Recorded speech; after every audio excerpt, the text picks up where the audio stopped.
The Fog Flower Party was the strongest group created by players. It was gathered here today to clear one of the 8 black dungeons in the world, which no one had subjugated thus far, the Dungeon of Abyss.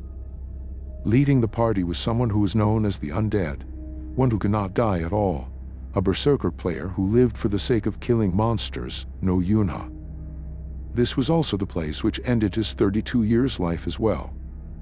Eunha kept on killing monsters which appeared all around him.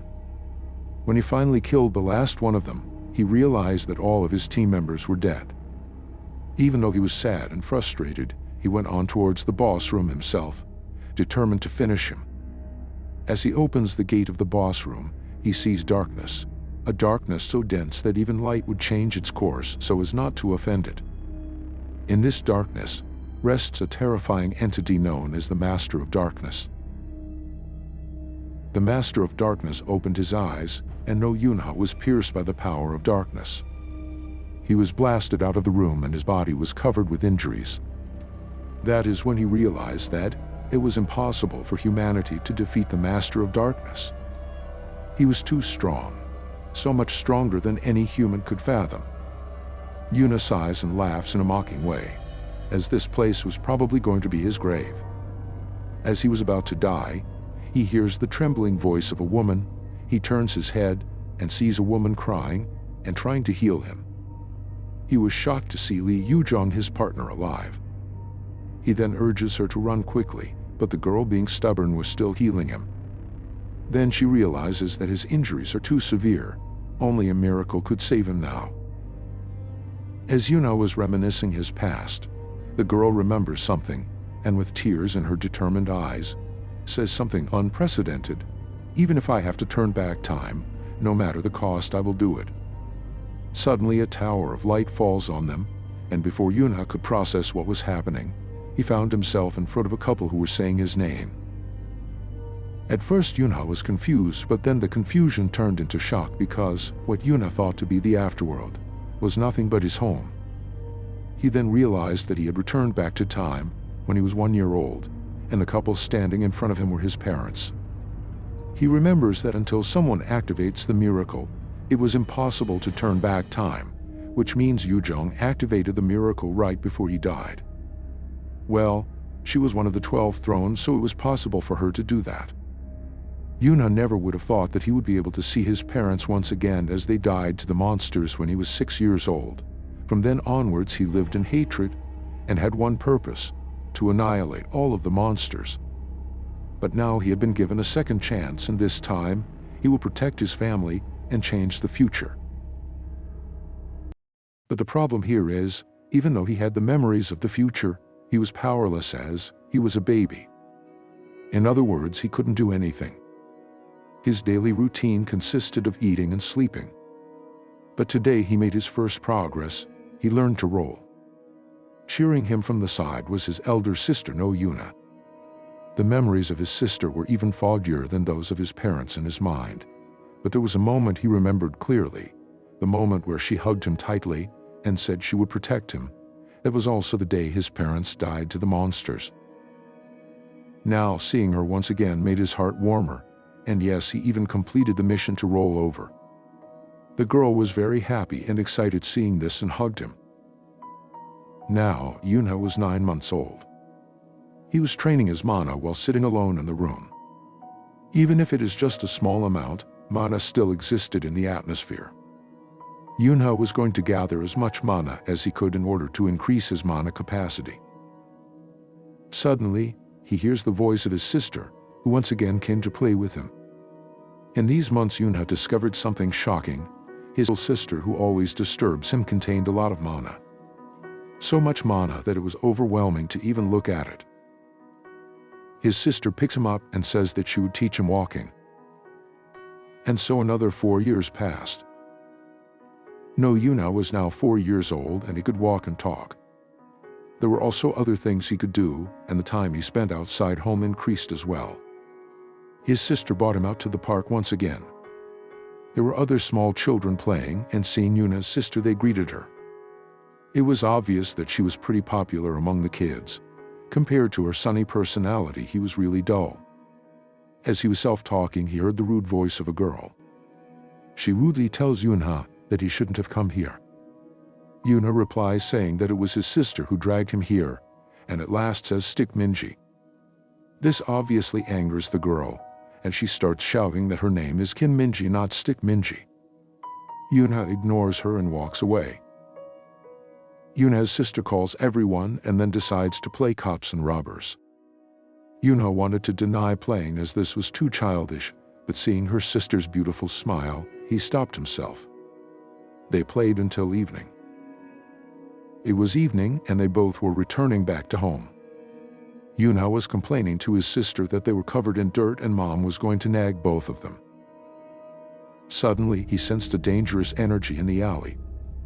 He turned around, calmly looked in the direction of the dark alley and realized that it was a wild dog. Before he could take any action, his sister appeared in front of him to protect him. Even though her legs were trembling, and she was terrified, she still stood in front of his brother to shield him from the danger. Seeing this, Eunha was reminded of the past where his sister protected him with her life. He couldn't do anything in the past but tremble in her sister's arms, but this time it would be different. He grabs her hand and tells her to leave everything to him. He appears in front of the dog and starts emitting terrifying amount of mana. Sensing that blue energy, the creature gets goosebumps and instantly gets terrified. As Eunha increases his mana, the dog gets horrified and flees with his tail between his legs. His sister, who was watching all of this, was shocked, and before she could say anything, Eunha consoles her saying he is strong. But looks like she was not shocked from fear, instead from excitement, as she leaps on Eunha and asks him if that was mana just now, and if he could teach her something cool like this.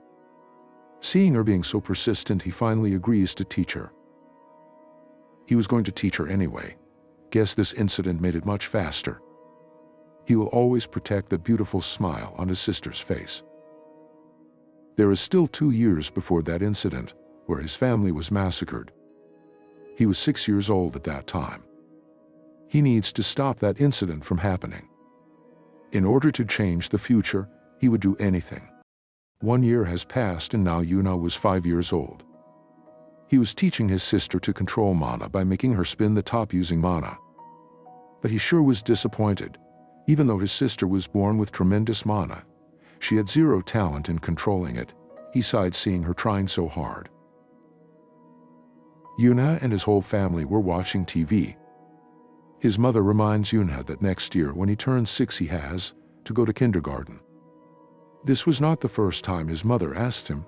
For the past 1 year, she had been bothering him, even though Eunha disagrees at first, but later after so much persuasion he finally agrees.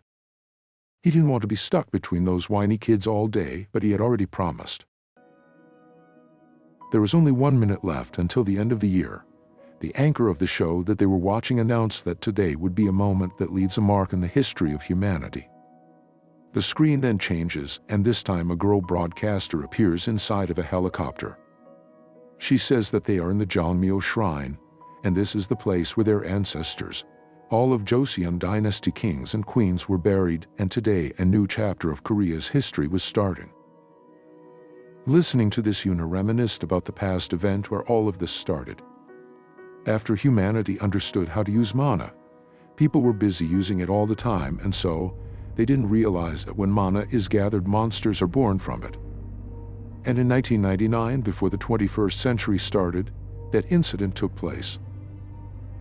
People called it the end of a century. Because of that incident, Korea lost more than 30% of its population. Humanity felt fear down to its bones. People had to live with the threat of monsters that had appeared out of nowhere. The existing government and laws lost their powers in such a world. The only power that could defeat monsters was mana. And this created a new hierarchy in the world. Korea's true authority, the wealthy people and the players who had strong mana, chased away the current authorities and emerged as the new forces of the world.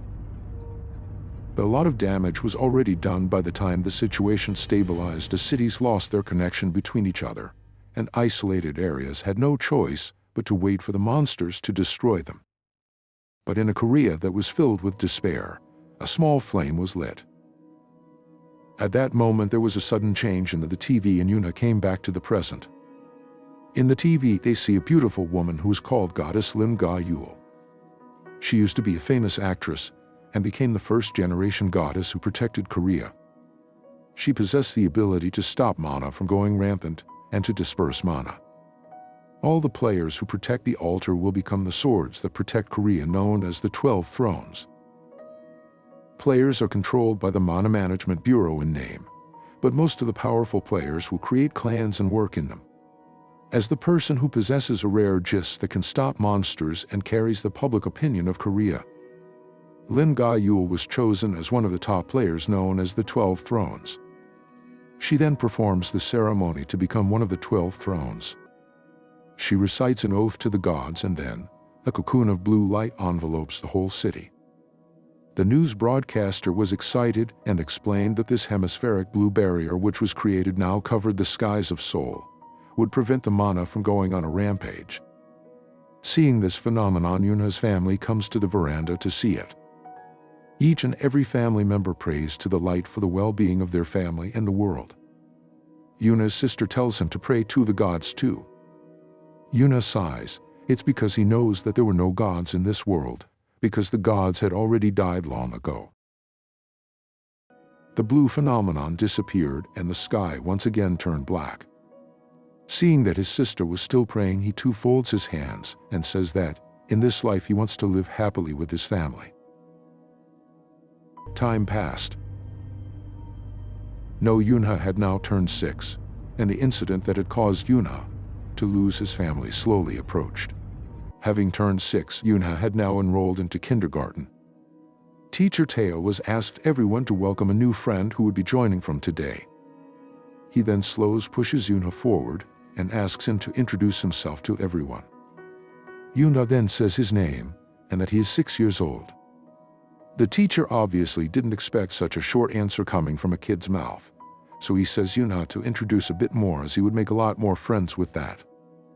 But who could have guessed that suddenly a kid would shout towards Eunha, and that kid was obviously the rude girl from earlier, Stick Minji. She asks why he was in this class too. Eunha was surprised too, seeing his so-called acquaintance Stick Minji.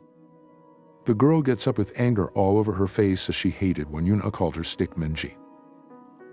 The teacher gets flustered seeing a fight break out, and he tells Eunha to calm down.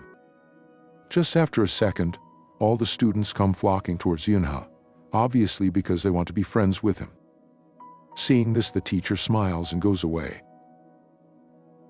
Some hours later, the exhausted Eunha walks out through the crowd of kids. He was exhausted answering all their questions. He then sees a signboard which said Children's Books Corner. He liked the silent atmosphere and casually picks out a book to read. He then took a seat on the table, unaware that there was someone sitting beside him. The girl looked at Eunha, who had a bored expression while reading the book, and thought of something. Suddenly there was an arrogant shout that disturbed the girl out of her reverie. An arrogant-looking kid appears out of nowhere along with his 2 underlings. He had a smirk on his face and asked the girl if she was reading once again. Didn't she have any friends? Why was she always alone? It was obvious that this kid was trying to bully her. The girl named Jian Hyang stutters seeing the boy named Yoon Hyuk. The boy suddenly takes out her ribbon. Seeing this, the girl with tears in her eyes tells him to give it back, as this was a gift from his father. But the boy, along with his underlings, enjoyed the situation more and said he won't give it back. He even said that if she wanted it, then she would have to snatch it from him. Suddenly, all of them hear a cold voice saying, "This is so childish." At this moment, the 3 boys noticed that there was someone else in the room too. The boy named Yoon Hyuk was angry and felt offended. He then asks him to repeat what he said once again. Eunha stands up and comes in front of Yoon Hyuk and repeats himself. He once again says that Yoon Hyuk is childish and even asks if it was fun bullying someone. Yoon Hyuk got so angry that he threw a punch towards Eunha. Eunha dodged it and lightly kicked Yoon Hyuk's leg, which disbalanced Yoon Hyuk and he fell down. The ribbon went flying and Eunha caught it before it fell on the ground. He then gave it to the shocked girl. He then says that don't get it taken away next time. Eunha shouts at Eunha saying that he won't get away with what he had done today. Eunha then coldly looks towards the three of them, and a little murderous aura leaked from him. The three got so scared that they fled at a fast speed. Suddenly, Eunha felt someone pulling his t-shirt. He then turns around and sees the girl Jian Hyang, thanking him with a sweet smile. Eunha sees something and felt shocked. The girl's stick Minji and the guy Eunhyuk both had mana that was a bit more than average. The other kindergarten kids had average mana, but the girl in front of him was in a whole other league. Her mana was so dense and abundant that it was clearly visible. Even more astonishing thing was that her mana might be more than his own sister. Another thing was that this girl was good at controlling the mana. That is why it was in order instead of being spread out. A kid like this would definitely be one of the 12 thrones in the future. But why had he never heard of her name before regressing? Even if she couldn't become a player, she would have been pretty famous just because of the amount of mana she had. He then thinks that it would be good to be friends with someone as talented as her. The girl was obviously surprised seeing Eunha taking the initiative to be friends with her. It was afternoon and Eunha came back home. His mother was very happy as today Eunha made her a paper carnation. Actually, she took it from Eunha's backpack. Eunha had made it to pass his time in the kindergarten, but seeing her so happy he didn't say that. Eunha's sister had also made one, but it was not that good. Eunha then took out another paper carnation and his mother asked who he had made this one for. He then says that it was for grandma. Eunha remembers that before regressing, whenever Parents' Day came closer, he would fold carnations at school. That was because he was forced to fold carnations because of class, even though his parents had passed away. Those paper carnations crumpled up from being shoved into his backpack. His grandmother later discovered them while cleaning and decorated it. Eunha made those every year, but never directly handed them to her. He believed that if he handed those carnations to her then, the yearning he had for his family and hatred for monsters would die out.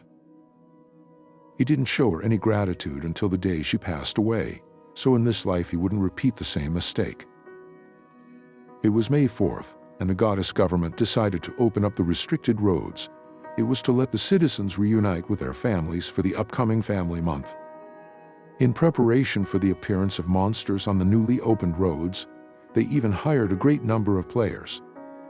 But because of a kraken that appeared without warning, many people died. On their way to see their grandma that day, his family also came across the kraken and died. Days passed. Finally, it was the day before the holidays start. Eunha's father comes with a happy smile and tells them that tomorrow they were going to visit their grandma. Hearing this, Eunha was aghast.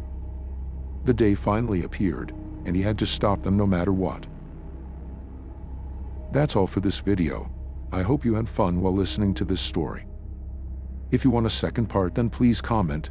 I'll try to create one.